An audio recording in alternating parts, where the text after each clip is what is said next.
राधे राधे दोस्तों, आज की जो हमारी क्लास रहेगी, यह जो टॉपिक है आपका जियो में श्वसन एवं परिवहन से संबंधित जो क्लास है उसकी हम बात करेंगे। तो जो मानव श्वसन तंत्र है उसके बारे में हम आज बात करेंगे। और इसके बाद जो नेक्स्ट क्लास रहेगी इसी टॉपिक की, वो जियो में श्वसन किस प्रकार से होता है, श्वसन के प्रकार और उसके बारे में हम डिस्कस करेंगे। तो आज की जो हमारी क्लास रहेगी मुख्य रूप से ये रहेगी मानव श्वसन तंत्र के बारे में। इससे पहले मैं एक बात और आपसे करना चाहूंगा।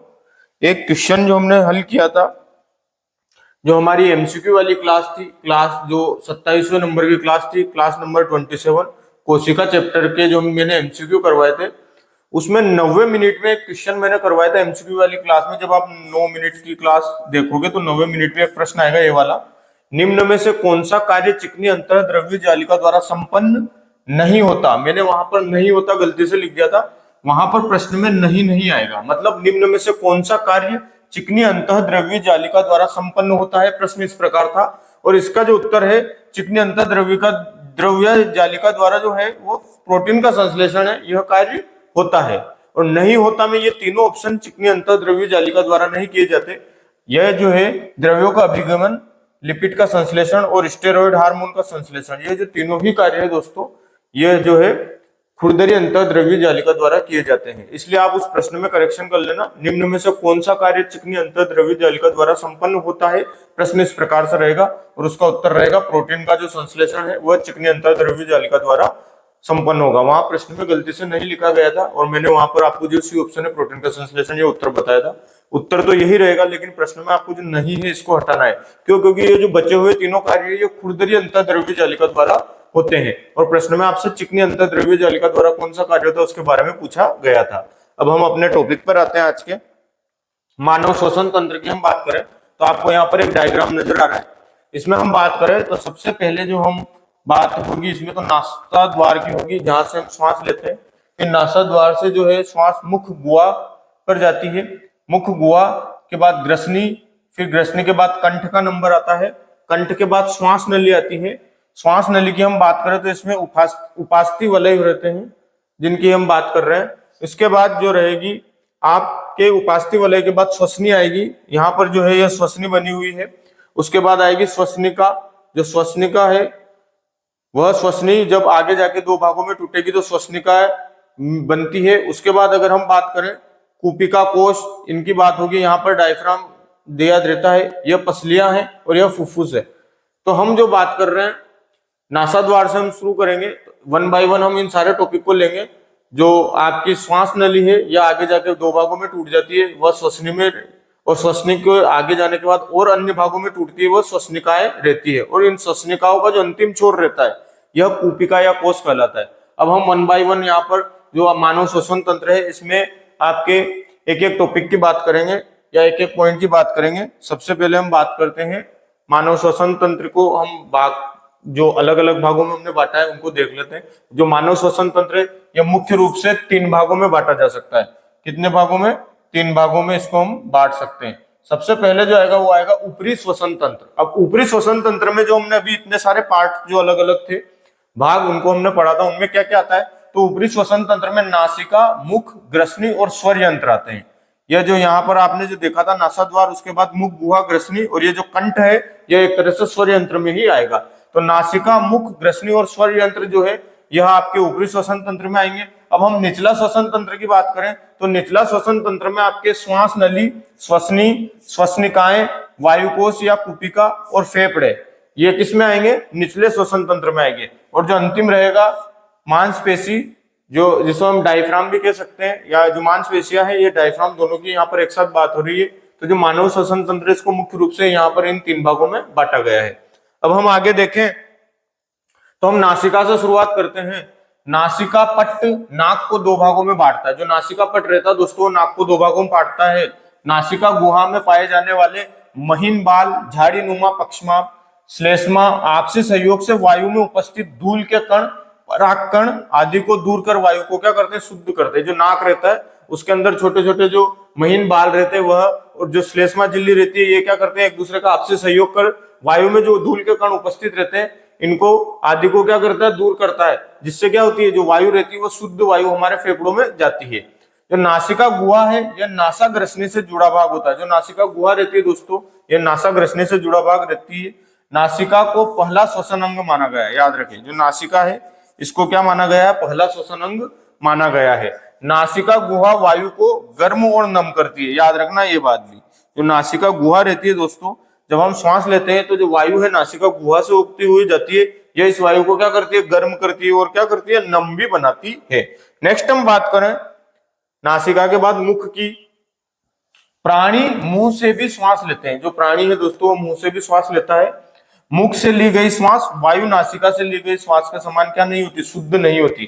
क्यों? क्योंकि वायु नासिका से जब हम श्वास लेते हैं तो वहां पर जो महीन बाल है और श्लेष्मा है, ये धूल आदि के कण या पराग कण जो रहते हैं इनको क्या करते हैं, रोकते हैं और वायु को शुद्ध करते हैं। जबकि हम जो मुंह से श्वास लेते हैं, यह सीधी वायु, जिस भी प्रकार की वायु हमारे सामने है उसी वायु को जो हम ले रहे हैं, तो ये जो सीधी जो वायु रहती है, ये एक तरह से हम सीधी उस वायु को लेते हैं, तो यह क्या होती है, शुद्ध नहीं होती।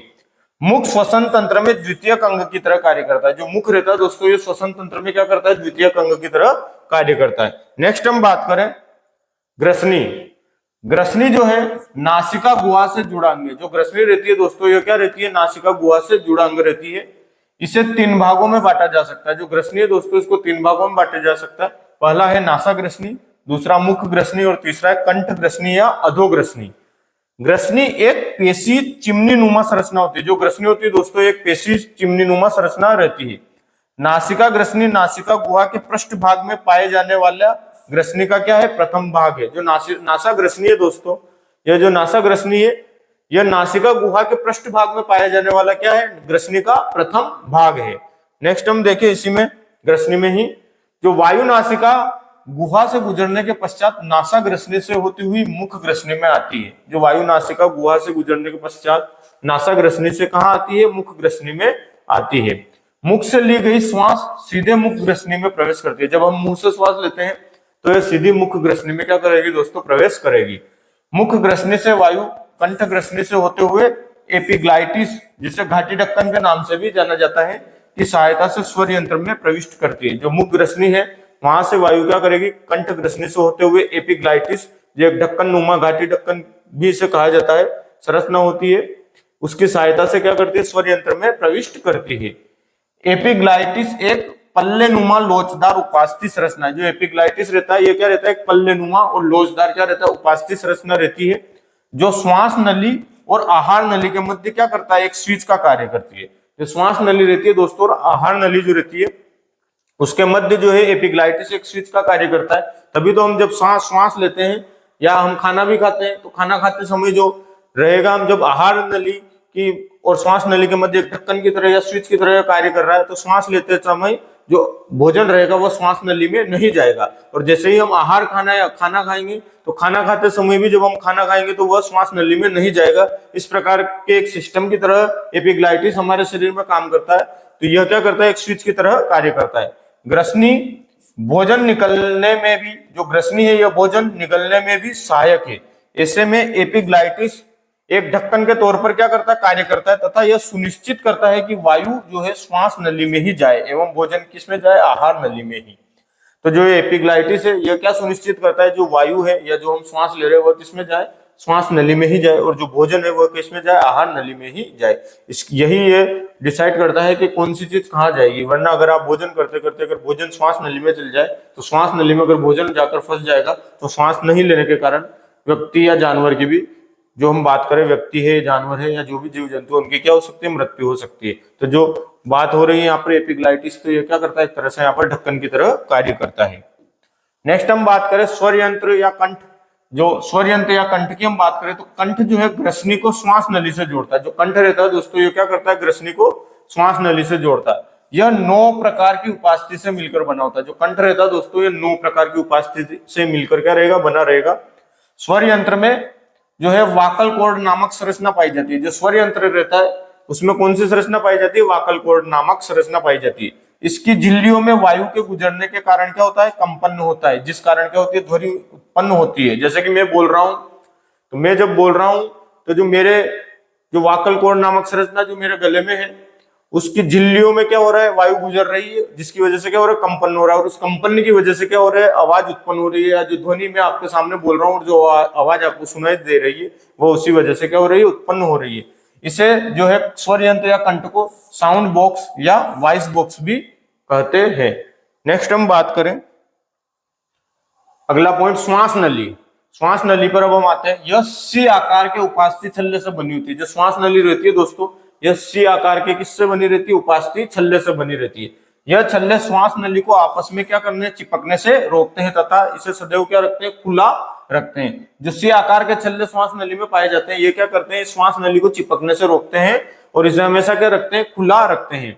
श्वास नली जो है स्वर यंत्र को श्वसनी, जिसे हम ब्रोकाई भी कहते हैं, से मिलाती है। जो श्वास नली है वह स्वर यंत्र को श्वसनी से मिलाती है तथा श्वास को गर्दन से वक्ष स्थल तक पहुंचाती है। जो श्वास नली रहेगी, ये स्वर यंत्र को ग्रसनी से मिलाएगी और श्वास को गर्दन से कहां तक, वक्ष स्थल तक पहुंचाती है। श्वास नली में उपस्थित उपकला श्लेष्मा का निर्माण करती है। जो श्वास नली है उसमें जो उपकला रहती है वह किसका, श्लेष्मा का निर्माण करती है, जो श्वास के साथ आने वाली वायु को क्या करती है, शुद्ध कर फेफड़ों की ओर अग्रेसित करती है। जो श्वास नली है इसमें उपकला पाई जाती है जो क्या करेगी, श्लेष्मा का निर्माण करेगी। और जो श्लेष्मा है उसके निर्माण होने की वजह से जो श्वास के साथ आने वाली जो वायु रहती है, जब हम सांस लेते हैं तो जो वायु रहती है उसको शुद्ध कर क्या करती है, यह फेफड़ों की ओर क्या करेगी, अग्रेसित करेगी। नेक्स्ट हम बात करें श्वसनी या ब्रोकाई। श्वास नली के अंत में दाई और बाई और श्वसनी में विभक्त हो जाती है। जो श्वास नली है वो क्या होती है, अंत में दाई और बाई और दाई तथा बाई दो तरफ किसमें, श्वसनी में विभक्त हो जाएगी। जैसे श्वास नली आ रही है तो ये दाई ओर तथा बाई ओर दो किसमें विभक्त हो जाएगी, श्वसनी में विभक्त हो जाएगी। अब जो श्वसनी के बाद आएगा श्वसनिका या ब्रोंकियोल। जो श्वसनी है वह पुनः विभक्त होकर किसमें जाएगी, श्वसनिकाओं में परिवर्तित होगी।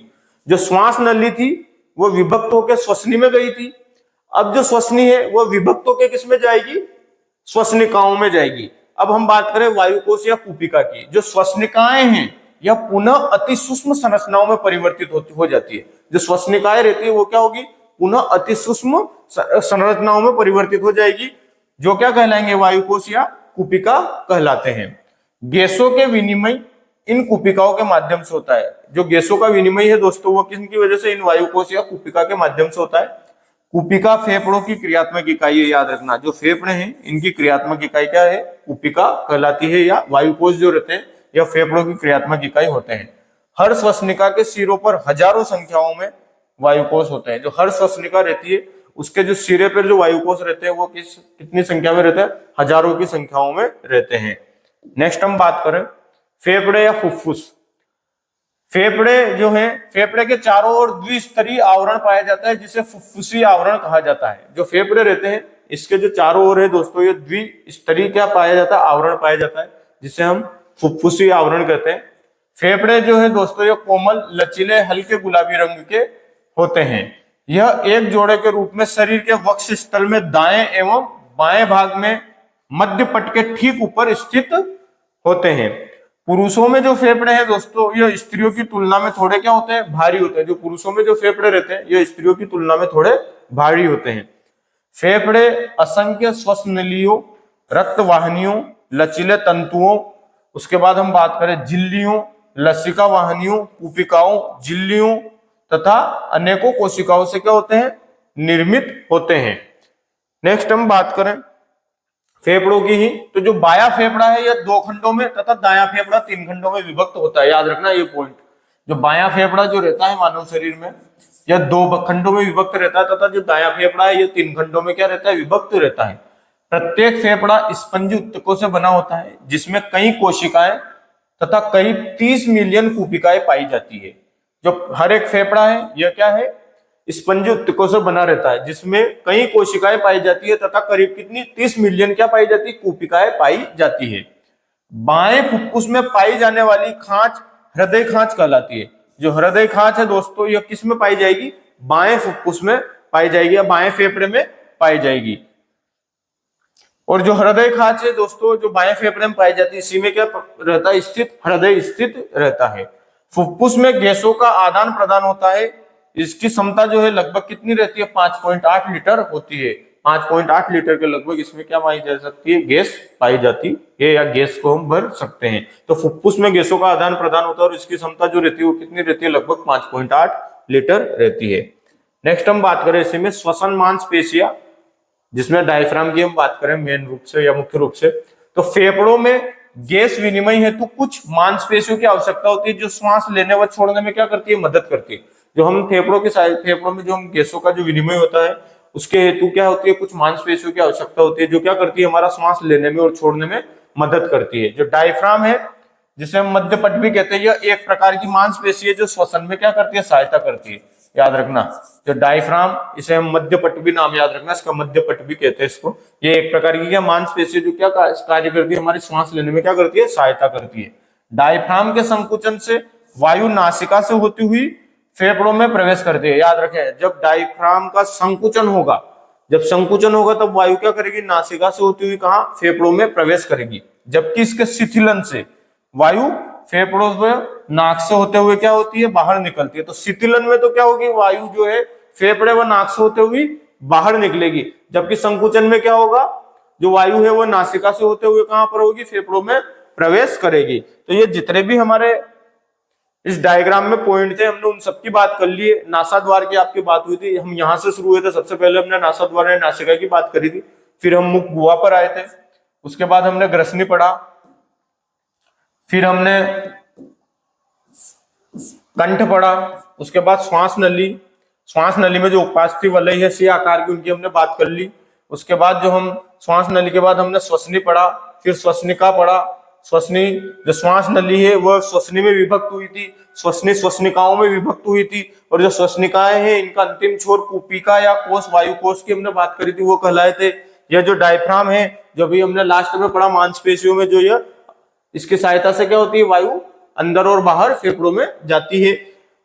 फुफ्फुस की हमने बात कर ली, फेफड़े की। अब बात हो रही है पसलियां। जो ये पसलियां हैं, जो ये फेफड़े हैं, इन पर एक तरह से आवरण या इनके रक्षा कवच की तरह कार्य करती है। तो जो पसलियां रहती है, ये आप सब स्पर्श करके भी अपनी शरीर पर पता कर सकते हैं। पसलियां जो रहती है मानव के शरीर पर, यहाँ पर पसलियां बनी हुई है। तो इन पसलियों की जो हम बात करते हैं, क्या करती है, फुफ्फुस या फेफड़े जो रहते हैं इनके रक्षा कवच की तरह कार्य करती है। अब देखो, आप यहाँ पर श्वसन व श्वसनिकाएं हैं, इनको अलग अलग भागों में विभक्त हुई है, और लास्ट में जाके ये जो कुपिका है ये इस तरह से इस पर लगी रहती है।